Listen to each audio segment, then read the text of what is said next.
Assalamualaikum warahmatullahi wabarakatuh. Perkenalkan, nama saya Rara Rindu Reski dengan NIM 230201006.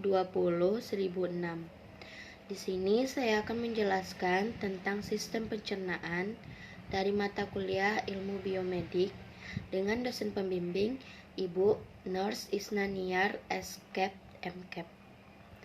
Selamat menyaksikan. Apa itu sistem pencernaan? Ada yang tahu nggak nih?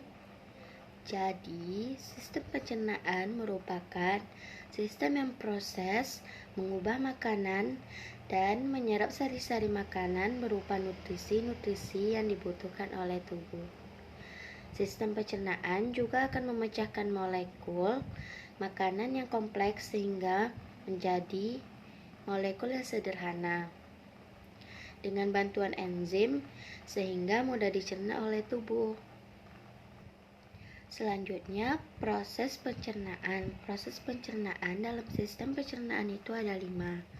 Yang pertama, ingesti, yaitu proses memasukkan makanan ke dalam mulut dengan menggunakan tangan atau menggunakan alat, misalnya seperti sendok, garpu, dan sumpit.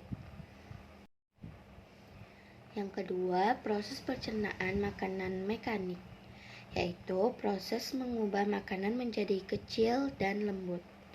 Yang ketiga, proses pencernaan kimiawi, yaitu proses mengubah molekul-molekul zat makanan yang kompleks menjadi sederhana sehingga mudah dicerna. Yang keempat, proses penyerapan, yaitu proses penyerapan sari-sari makanan yang diedarkan melalui aliran darah ke seluruh tubuh. Yang kelima, proses pencernaan makanan penyingkiran, yaitu proses penyingkiran atau pembuangan material yang tidak dapat dicerna.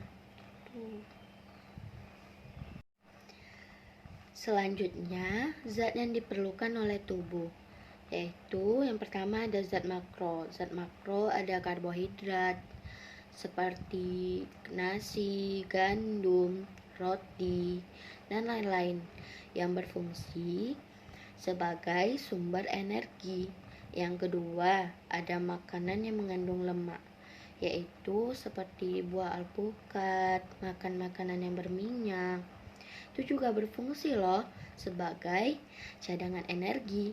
Yang ketiga, ada makanan yang mengandung protein, yaitu seperti daging-dagingan, seperti daging ikan, ayam, dan lain-lain yang berfungsi sebagai meningkatkan sistem kekebalan tubuh. Tadi kan kita udah membahas yang zat makanan makro. Sekarang kita akan membahas zat makanan mikro. Yang pertama, vitamin. Vitamin bisa kita dapat dari buah-buahan dan sayur-sayuran. Contohnya yaitu sayur wortel kan mengandung vitamin A dan yang lain-lain. Vitamin ini berfungsi sebagai sumber penting untuk mempertahankan gizi yang normal. Yang kedua, ada mineral, yaitu sebagai kebutuhan hidup yang paling penting dalam tubuh kita. Selanjutnya, kita akan membahas bagian-bagian sistem pencernaan manusia. Yang pertama, ada mulut.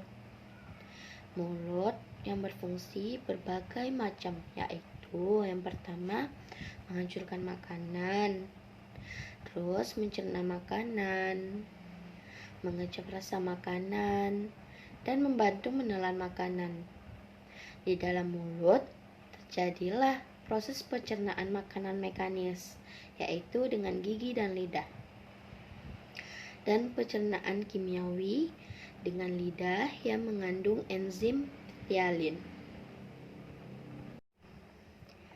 Bagian selanjutnya adalah kerongkongan atau esofagus. Kerongkongan adalah penghubung antara mulut dan lambung. Kerongkongan berbentuk tabung dan terdapat otot-otot pada kerongkongan yang berfungsi untuk membawa makanan dari mulut ke lambung. Bagian selanjutnya lambung. Lambung adalah organ pencernaan yang berfungsi untuk mencerna berbagai zat-zat makanan. Lambung terdiri dari 3 bagian utama. Yang pertama kardiak, yang kedua fundus, dan yang ketiga pilarus.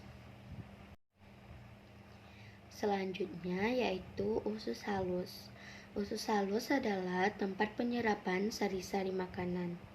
Seluruh sari makanan kecuali asam lemak dan gliserol diangkut melalui vena porta menuju ke hati. Usus halus terbagi 3. Yang pertama, usus 12 jari atau yang biasa disebut dengan duodenum, yang berfungsi sebagai mencerna makanan dengan bantuan getah pankreas dan getah empedu. Yang kedua, yaitu usus kosong atau yang biasa kita sebut dengan jejunum, yang berfungsi untuk mencerna makanan lebih lanjut.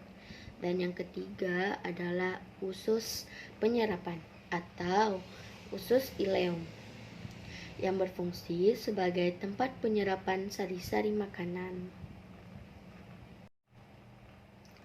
Bagian selanjutnya yaitu usus besar. Usus besar yaitu berfungsi untuk memilah kembali hasil pencernaan. Di sini terjadinya penyerapan air dengan jumlah yang terbesar daripada organ lain. Dan selanjutnya yaitu anus. Anus atau dubur adalah penghubung antara rektum dengan lingkungan luar tubuh. Di anus terdapat otot sphincter yang berfungsi untuk membuka dan menutup anus. Fungsi otot sphincter ini adalah untuk membuka atau menutup anus, sedangkan fungsi rektum adalah untuk menyimpan feses sementara. Selanjutnya, kita akan melihat bagaimana proses sistem pencernaan tersebut. Selamat menonton ya teman-teman. Hai teman-teman, kemarin kan kita sudah membahas pencernaan makanan dari mulut ya. Setelah dari mulut, makanan kita menuju kerongkongan. Kerongkongan adalah suatu saluran seperti tabung sepanjang 20 cm yang menghubungkan antara rongga mulut dengan lambung.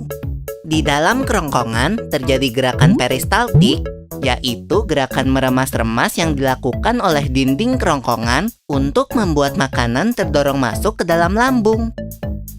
Berarti tujuan selanjutnya ke lambung ya, Pipo? Betul, Bol. Lambung adalah bagian dari organ pencernaan manusia yang paling elastis. Lambung berbentuk seperti kantong dan terletak di dalam rongga perut sebelah kiri atas. Di dalam lambung, makanan mengalami pencernaan secara mekanis dan kimiawi. Pencernaan mekanis dilakukan oleh dinding atau otot lambung yang meremas dan mengaduk makanan. Pencernaan kimiawi dilakukan oleh getah lambung yang dihasilkan oleh kelenjar getah lambung. Getah lambung mengandung enzim pepsin, enzim renin, dan asam klorida.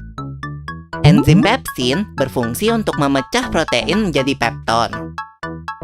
Enzim renin berfungsi untuk mengendapkan protein susu menjadi kasein.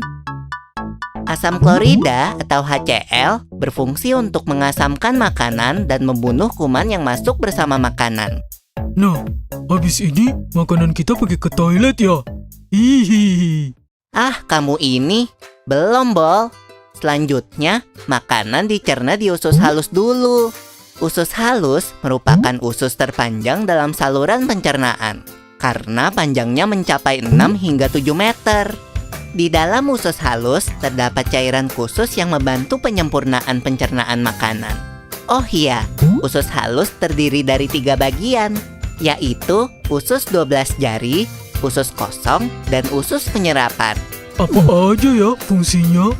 Usus 12 jari atau disebut juga duodenum memiliki panjang kira-kira 25 cm. Usus 12 jari mencerna makanan dengan bantuan getah pankreas dan getah empedu. Getah pankreas dihasilkan oleh kelenjar pankreas. Getah pankreas mengandung enzim-enzim berikut. Enzim amilase berfungsi mengubah zat tepung atau amilum menjadi zat gula atau glukosa. Enzim tripsin berfungsi mengubah pepton menjadi asam amino. Enzim lipase berfungsi mengubah lemak menjadi asam lemak dan gliserol. Kalau getah empedu dihasilkan oleh hati dan disimpan dalam kantong empedu. Getah empedu berfungsi untuk mencerna lemak. Selanjutnya, usus kosong atau jejunum terletak di antara usus 12 jari dan usus penyerapan. Usus kosong memiliki panjang sekitar 2,5 meter dan berfungsi untuk mencerna makanan dari usus 12 jari. Terakhir adalah usus penyerapan yang merupakan tempat penyerapan sari-sari makanan.